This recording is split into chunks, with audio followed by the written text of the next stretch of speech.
Hello everyone and welcome to math and science simplified. यहाँ पे आज जो है ये हमारा आप कह सकते हो कि तीसरा पड़ाव है। जो क्वेश्चन मैंने बनाया है बहुत अच्छा वाला कोन का, उस तक पहुँचने के लिए।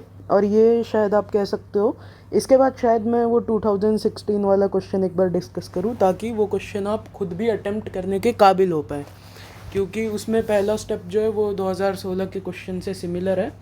तो वो कर लेंगे आप, और ये सब आपको अगर पता होगा तो एक बार के लिए आप वो क्वेश्चन को शायद कर पाए।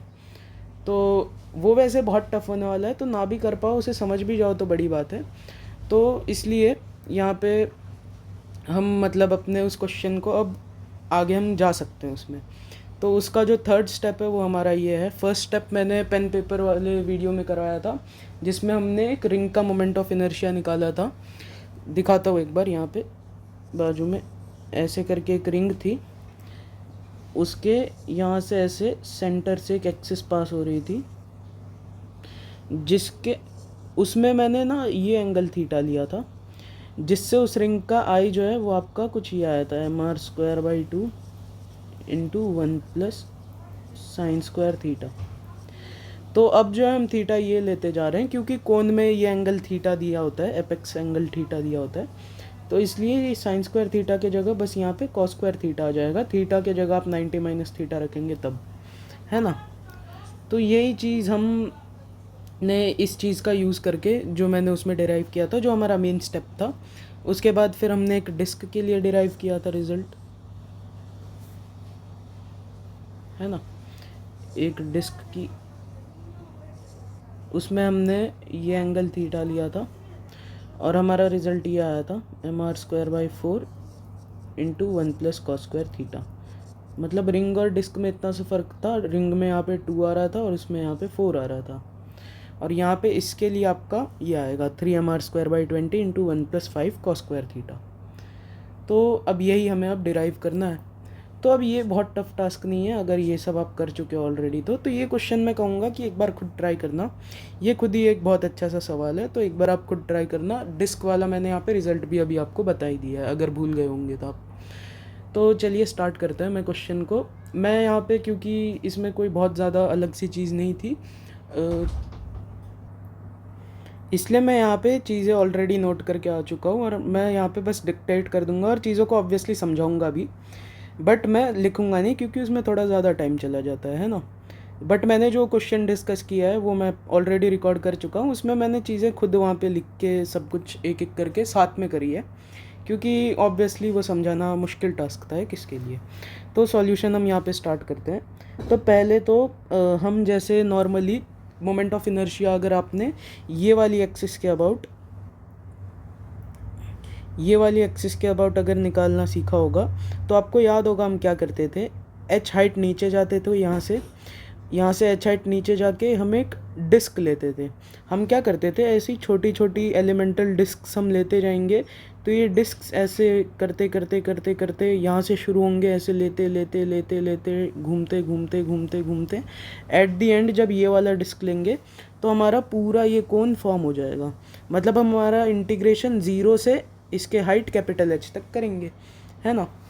तो यहाँ पे मैंने क्या किया, मैं एच हाइट नीचे गया और डी एच विड्थ का एक डिस्क कट कर लिया, एलिमेंटल डिस्क कट कर लिया। उसे मैंने यहाँ पे वापस ड्रॉ कर दिया एक बार समझने में आसानी के लिए।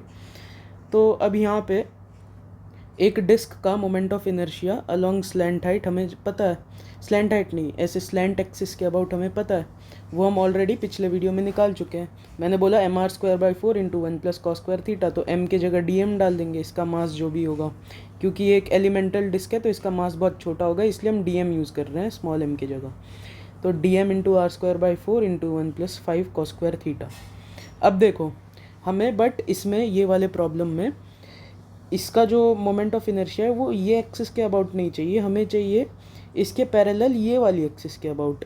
ये मतलब इसमें अगर मैं एक बार दिखाने की कोशिश करूं तो ये एक्सिस कुछ ऐसे पास हो रही है, ये जो है ना, ये ग्रीन वाली, ये यहाँ से ऐसे पास कर रही होगी, ऐसे सेंटर से कर रही होगी। थोड़ा गलत बन गया, कुछ ऐसे इसके पैरेलल है। ऑब्वियसली उतना अच्छा नहीं बना पा रहा हूँ मैं फ़िलहाल, तो आप समझ गए होंगे मैं क्या बताना चाह रहा था।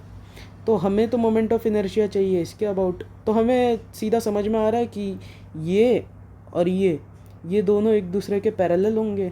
तो अगर हमने इनके बीच में डिस्टेंस निकाल दिया और ये वाली एक्सिस सेंटर ऑफ मास के अबाउट सेंटर ऑफ मास से पास कर रही है, तो हम इसके अबाउट आराम से मोमेंट ऑफ इनर्शिया निकाल सकते हैं पैरेलल एक्सिस थ्योरम से, और उसका ही मैंने यहाँ पे यूज़ भी किया है। तो मैंने ये डिस्टेंस निकाल ली है, आप देख सकते हैं।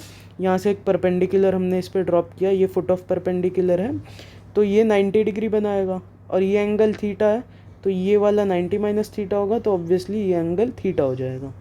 तो ये डिस्टेंस स्मॉल आर है, तो ये हमारी स्मॉल आर कॉस थीटा हो जाएगी। आई होप इतनी ट्रिगोनोमेट्री आप खुद कर लेंगे। तो अब यहाँ पे ये एक्सिस के अबाउट हम मोमेंट ऑफ इनर्शिया लेट से I1 कह देते हैं, यहाँ पे भी मैंने एक बार लिख दिया है।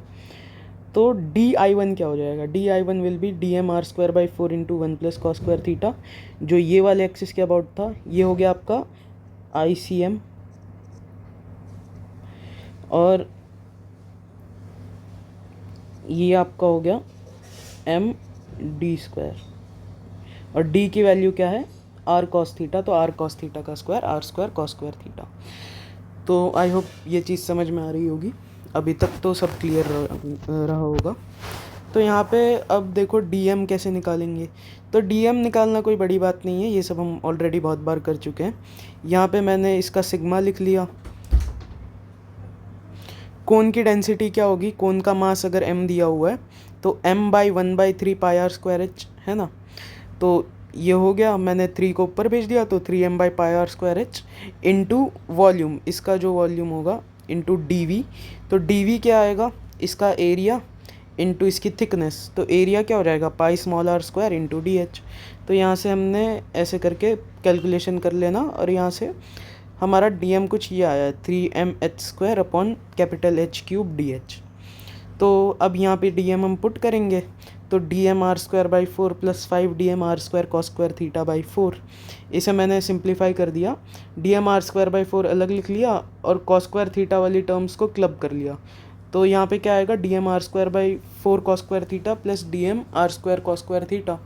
तो इनका LCM लेंगे तो 4 ऊपर जाके 4 dm r² cos square theta plus dm r² cos square theta 5 dm r² cos square theta बन जाएगा, जो यहाँ पे लिखा हुआ है अपॉन 4। तो अब यहाँ पे वैल्यूज़ को पुट कर दिया अगर, तो 3mh² r² dh upon 4h³ 15 mh² r² cos square theta dh upon 4h³। यहाँ पे बस वैल्यूज़ पुट करनी है, वो खुद कर ही सकते हो। और यहाँ पे फिर लास्ट में हमारा कुछ ये बनता हुआ हमें दिखा। तो हमने यहाँ पे स्मॉल आर को जो है ऊपर मैंने लिखा था, यहाँ पे ये स्मॉल आर जो है यहाँ पे मैंने मेंशन किया हुआ है, स्मॉल आर की वैल्यू आपके h tan थीटा के बराबर होगी। तो वही हमने यहाँ पे पुट कर दी है, और यहाँ पे सारी चीज़ों को h के टर्म्स में ला दिया है, क्योंकि हमने अपना वेरिएबल जो है DH ले रखा था, इंटीग्रेशन वेरिएबल DH ले रखा था। तो इस वजह से हमने सारी चीज़ों को h के टर्म्स में ला दिया, और फिर यहाँ पे बहुत ईजी सा इंटीग्रेशन किया, h⁴ dh। तो x⁴ dx का इंटीग्रेशन x⁵5/5 होगा, तो h⁴ dh का h⁵5/5 हो जाएगा। तो यहाँ पे वही हमने किया, तो h³ नीचे था तो उससे h² आ गया, और ये h tan थीटा को हमने क्लब करके पूरा स्क्वायर डाल दिया। तो h tan थीटा क्या होगा, कैपिटल R के बराबर। ये एंगल थीटा है, तो ये एक राइट एंगल ट्रायंगल बनेगा। तो इसमें tan थीटा क्या होगा, this base radius r upon this height h। तो इसलिए h tan थीटा r के बराबर होगा, तो h tan थीटा। और यहाँ पे बस एक मैनिपुलेशन की है बहुत इजी सी, मैंने cos स्क्वायर थीटा से मल्टीप्लाई डिवाइड कर दिया। क्यों, क्योंकि मुझे r बनाना था इसमें, इसलिए बस, क्योंकि फाइनल एक्सप्रेशन में भी r है। तो यहाँ पे मैंने cos स्क्वायर थीटा से मल्टीप्लाई डिवाइड कर दिया, तो साइन स्क्वायर थीटा अपन cos स्क्वायर थीटा को tan स्क्वायर थीटा लिख दिया। तो यहाँ पे h tan थीटा बन गया, और cos स्क्वायर थीटा एक अलग से बाहर रखा हुआ है, तो ये हमारा r² बन जाएगा। तो 3mr² / 20 plus 15 mr²/20 into cos square theta. यहाँ से 3mr²/20 कॉमन ले लिया, तो हमारे पास ये फाइनल रिजल्ट आ गया, जो कि आपको याद रखना है। तो आई होप आपको ये चीज़ आराम से समझ में आ गई होगी। अगर समझने में कोई भी दिक्कत है तो एक बार रिप्ले करके देख लेना, और मैं इसका जो PDF है मैं डिस्क्रिप्शन में डाल दूँगा, तो ऑब्वियसली आप अपने रेफरेंस के लिए इसे रख सकते हैं। और किसी को अगर ज़्यादा ये हो तो वो एक बार मैं क्या करता हूँ, पूरा तो एक बार में नहीं दिखेगा, तो किसी को अगर दिक्कत हो तो वो क्या कर सकता है, स्क्रीनशॉट ले सकता है। मैं एक एक करके दिखा देता हूँ। पहले ये वाला ले लेना, ले लिया होगा। अब ये वाला। आई होप आपको ये चीज़ आराम से समझ में आ गई होगी। तो ये हमारा, आप कह सकते हो, अंतिम पड़ाव था वो क्वेश्चन को समझने के लिए। वैसे समझ तो वैसे भी जाते हैं, मैंने वहाँ पे डायरेक्टली रिजल्ट्स लिख दिए थे। तो वहाँ पे मैंने बोल दिया था कि रिजल्ट्स अभी के लिए याद रखो, मैं अगले वीडियो में डिस्कस करूँगा। बट मैंने बाद में सोचा कि एक बार ये चीज़ें हो जाए उसके बाद उस पर जाएँ तो थोड़ा बढ़िया रहेगा, वो सीक्वेंस ज़्यादा अच्छा लगेगा। तो इसलिए मैंने पहले ये चीज़ें वापस मैं रिकॉर्ड कर रहा हूँ। अब मैं एक एक करके इन्हें डालूँगा, फिर एट द एंड वो क्वेश्चन को डालूँगा। तो चलिए, आई होप आपको ये चीज़ें आराम से समझ में आ गई होगी। अगर समझ में आई हो तो प्लीज़ इस वीडियो को लाइक कर देना, अपने दोस्तों के साथ इसे शेयर कर देना और हमारे चैनल को सब्सक्राइब कर देना। Bye, thank you.